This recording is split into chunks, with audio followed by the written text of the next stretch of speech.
we're going to jump into kind of our last section, which is just post-operative pearls. And I thought what would be nice is maybe just to talk through first sort of what does a normal post-operative period look like for a standard cataract patient who's doing a monofocal implant and looking to be back in glasses when all is said and done. And what is and then we'll maybe jump into some of the refractive cataract differences between diffractive multifocal or LAL. But maybe Tanner, I'm going to let you take a swing. Standard monofocal implant, going back to Dr. Ferguson somewhere out there in the world to get into a new pair of glasses after surgery. What does the post-operative period look like for that patient? Sorry, I missed the first part of the question. We're just walking through the post-operative phase of a patient that has a monofocal? Yeah. Yep, standard monofocal, both in terms of, what's a day, a week, a month going to look like and what should they expect? Sure. So we, as we discussed before, over 90% of our patients have surgery on back-to-back days. And there's a lot of benefits to that, including, kind of the eyes healing in sync, and then the patient adapting to their kind of new optical system we've introduced into their eyes together, which I think is really helpful for adapting to some of these lenses. And so for a monofocal, we like to see them at 1 day, 1 week, and 1 month. It's normal to have some swelling in the cornea on 1 day after surgery, even more so if the cataract was more dense or a little bit of a longer case. But by a week, patients should be seeing really well. And if not, then it's even 1 week. It's not too early to look for other reasons for why the vision's not where it should be. And then we like to see them again at 1 month. And at the 3 to 4 week time point is when you can start to discuss with the patient about updating the refraction in their glasses. Perfect. Things I think, to look out for are, if the patient's complaining of, all of a sudden at 1 week, increased sensitivity to light or their vision's gone down. Those are concerning signs. You should have the patient come in to be seen. And then on exam, looking for increased signs of inflammation. I think in that like 5 to 10 day range is when you are most concerned about something like, an infection. But those can be seen as early as 3 days after surgery. But I think at the 1 week point, you really learn a lot about where the patient's going to go surgery-wise. Beautiful. Brandon, can you maybe just differentiate somebody who had a extended depth of focus or diffractive trifocal lens? All those same things still apply, but now we're getting to that 1 month mark and maybe they have 0.75 diopters of astigmatism left. How's their journey going to be a little different than a patient with a monofocal implant? Yeah, I think that, folks with monofocals are usually told, you're going to get certainly better quality vision by doing this cataract surgery. But if you have meaningful amounts of astigmatism, you can plan on being in glasses again most of your life after surgery. And those get prescribed commonly, 3 to 4 weeks out, right? As Tanner had said, with an advanced optic, these are patients that are expecting to not have to wear glasses, right? And, while many people with a certainly extended depth of focus and even in trifocal lenses can tolerate, up to that 0.75 or 1 diopter of astigmatism untreated and still do quite well, there may be those that start saying, boy, I'm not seeing as well as I felt like I should.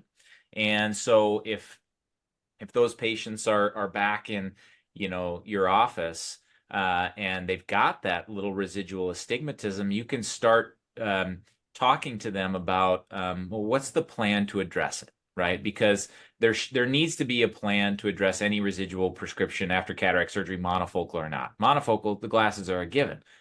With an advanced optic, it's either, as Keith had alluded to before, maybe they're okay in a single vision lens pair of glasses and can have that treated at a month.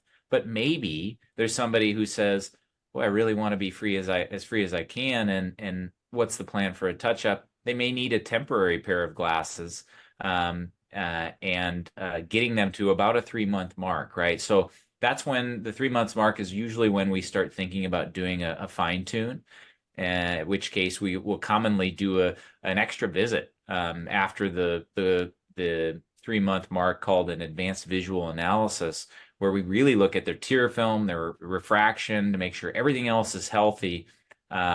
identify their source of refractive error, and then go ahead and treat it with something like a corneal adjustment procedure, fine tune like LASIK or PRK. But that 1 month mark can be really important in touching base with those patients, letting them know, hey, you're still in the middle of this process, right? If you've got a little residual prescription, that's okay, right? There are plans to address that. If you need a temporary pair of glasses, that can be available. And then always reminding them that even once that refractive error is eliminated, things like dry eye are important to treat. Things like neuroadaptation are still taking place, and it can take months, even up to a year for patients to adjust to that. So setting the tone of those things, which also need to happen preoperatively, are important to remind patients in that early postoperative period. Beautiful. Keith, maybe I'll throw it to you. You know, the majority of our patients are on what we would kind of term a drop-a-day program after surgery. Can you kind of talk through the postoperative inflammation control in terms of our use of intracameral medications and then topical medications after surgery, and kind of why we do it the way that we do? Yeah, so back in the day when I was first started, it was 3 different drops. It was antibiotic 4 times a day for a week, and steroid 4 times a day for a week, 3 times a day for a week, twice a day for a week, once a day for a week, and then whichever NSAID. I mean, that could have been 3 times a day for a month. I mean, that was 10 to 12 drops for the first couple of weeks, and it's tough for patients. It was a big pain point. It was expensive.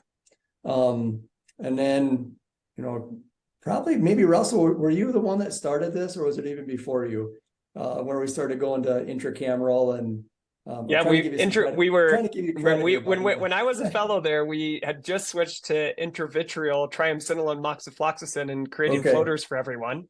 And then at my end of my fellowship, we switched to dexmoxyketorolac, which was a very nice transition. Yeah, good job, Russell. But boy, that has been such a game changer. It's amazing how quiet eyes come back at day 1. Certainly there's still obviously sometimes some edema, but it is so different, you guys, looking at 1 days now compared to 15 or 20 years ago. They're so quiet. Patients love it. Just using 1 drop a day. Risk of infections so small at this point. Compliance is through the roof, and it's just more cost effective for patients too. So it has been almost equally as big of a change as some of the advances in advanced implants. This has been huge for patients. Yeah. I think about like the patient experience part of things, and there's all these places where that comes into play.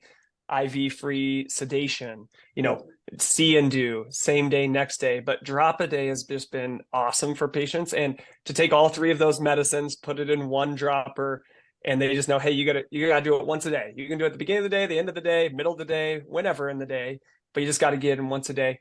Tanner, I'd be curious. You sometimes some of our other conferences or in other communities, you'll hear about dropless surgery, and I'd just be curious. So, giving patients antibiotic and steroid at the time of surgery, and then nothing from a drop perspective afterwards. Boy, that sounds great. Maybe are you doing that at all? And if not, why not? Or what things kind of give you pause maybe about that? Sure. So there's a number of different kind of approaches for dropless cataract surgery. The one is like a transonular injection into the anterior vitreous at the time of surgery. And there's benefits to that. And then the other common approaches they've talked about is, in addition to a intracameral or intraocular injection at the time of surgery, is like a intracanalicular punctal plug. That's like a drug-eluting implant. And then there's also another intravitreal injection that people are using. These all have really nice theoretical benefits, not having to take drops after surgery, avoiding, the ocular surface. But I think, we trialed some dropless approaches in our practice. I wasn't here during that time, but I think what people found was that there was more AC reaction they'd like, at day 7 to 10. And not adequately controlling inflammation can lead to, undesired consequences like CME, and then you're battling that. And so it can kind of just delay the healing process for patients. There are some places out there that are having success with this, but I think the results overall are mixed from an evidence-based standpoint. And I think the way we do drop a day coupled with back-to-back surgery where really they're only taking the drop for 4 weeks, I think is really a great thing for patients. And I feel more comfortable as a surgeon knowing that they're getting some anti-inflammatory continuously from, days 1 to 7 in that early postoperative period. Yeah, I know for me personally, and Brandon, I'd love your thoughts too as we close out. But for me personally, I've lived through some of those trials of different things, and because it's kind of a dream state to be able to apply medicine, do at the time of surgery, and then not even have to have drops. And I'm still hopeful we'll get to a point where it's really consistent. But to your point, Tanner, kind of what I would term a higher than desirable rate of recurrent iritis, a Right. higher than desirable rate of cystoid macular edema.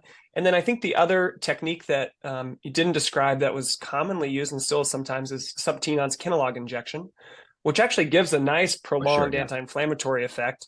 But particularly in concurrent glaucoma patients and or not, there is just a little higher risk of steroid-induced ocular hypertension. And that can be challenging to treat if somebody responds to that. And the nice part about having a drop is, again, incredibly rare to see steroid-induced ocular hypertension at once a day. But if we ever did, we can pull it off. And it's if you've injected subtenon's Kinalog or if you've injected intravitreal implant, that becomes a little bit more challenging to monitor. So for those reasons, for me, I like the drop-a-day program as it currently stands, and I'm still hopeful we'll find a nice alternative. But Brandon, your thoughts on that? No objection, Your Honor. I love it. I agree. Well, I agree with everything you guys just said. Awesome. So maybe just in closeout, I'd just be curious because we're kind of getting towards the end of our time. Just any closing thoughts that you guys would like to offer to those people who might be listening in about anything in the world of refractive cataract surgery before we sign off today? I think the main thing is it's and always has been, but it's becoming more and more of a refractive surgery. And so we want to kind of start shifting our mind from just taking care of cataracts to helping our patients see like they want to see after surgery. And whether it's with glasses or without glasses, whether they want to stay myopic or go for, more distance vision, understanding our patients' needs, meeting them where they're at, educating them. I love how Brandon said education and time. I mean, when you said that, I just see patients all the time just relaxing when they have education and time. And so just meeting our patients where they need to be and thinking of cataract surgery from a refractive standpoint, I think is, key in these cases. I would say listening to your patient. They'll tell you what's going to make them happy after surgery. Yep. It's easy for us to say, no, you don't want to stay a -3.5. But I will tell you from personal experience, I took care of a patient this week who had cataract surgery elsewhere, who gave her a -2, thinking, well, that's what traditionally we do when somebody wants to be myopic after surgery. But she wasn't happy, right? And so we had to go in her fellow eye. She was so scared to have her fellow eye done. We went to a -3.5, right? Because she said, this is where I want to be. And she was thrilled, over the moon. And so listen to your patients. They will tell you what is going to make them happy. Yep. The only thing I add is kind of on that patient education piece. I think we talked a lot about time, and I think, we've come up with some things or adopted some technologies that help with this, but I think timely delivery of information to patients and continuing to provide information along the journey is super important. We give all this information to patient before their surgery and then on the day of their evaluation. But I think continuing to provide these patients with information along their journey is super important and help them get into a good place. Beautiful. I love it. Well, to all three of you guys, thanks for jumping on. Tanner, Brandon, Keith, super appreciate it. A couple of just closing thoughts just from myself. A reminder, if there's any of you guys that are out there that maybe are early in training or just haven't seen a lot of post-operative cataract patients or would really like to kind of listen in on, hey, how do I talk to patients about refractive cataract surgery? We do a lot of hands-on learning. We have in-person kind of mini fellowships at all of our sites. And certainly if that's something that's of interest to come spend a day and kind of observe those conversations, observe that patient experience, we'd be more than willing to have you join us for that. So remember, the world of eye care, it's ever changing. So are we. We're super excited that you joined us. And until next time, we're signing off and have a great day.